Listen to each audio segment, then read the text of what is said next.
ఊపిరి ఒక్కటి ఆగిపోయింది అనుకోండి, మా ఇంట్లో ఒక్క రోజు పడుకోబెట్టండి అనే వాళ్ళు ఉంటారా? ఎవరు ఉండరు. తన ఇంట్లోకే తీసుకెళ్లారు, వాడు కష్టపడి కట్టుకున్న ఇంట్లోకి కూడా తీసుకెళ్లారు, బయట పడుకోబెడతారు. ఎవరు పుచ్చుకుంటారు దాన్ని? ఎవరు ఉంచుకుంటారు? ఎవరు ఉంచుకోరు. అది చిట్ట చివరికి పుచ్చుకునేది ఎవరంటే ఆ తల్లి పుచ్చుకుంటుంది, ఆ భూమి తీసేసుకుంటుంది. తీసేసుకున్నప్పుడు కూడా ఒకటి జ్ఞాపకం పెట్టుకోండి, వెళ్ళిపోయిన ప్రాణుల శరీరంలో అలాగే వదిలేశాడు అనుకోండి శివుడు, అసలు దీని మీద అడుగు పెట్టి నడవగలమా మనం? ఇన్ని కళేబరాలతో నిండిపోయి ఉంటుంది. ఇన్నిటినీ పరమమంగళప్రదంగా మట్టిగా మార్చేసుకుంటాడు.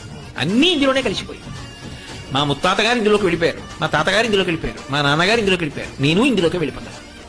కాబట్టి అన్ని కుక్కలు, నక్కలు, పిల్లులు, పందులు, పడిపోయిన చెట్లు అన్నీ ఎందులోకి వెళ్ళిపోతున్నాయి, అందులోకే వెళ్ళిపోతాయి.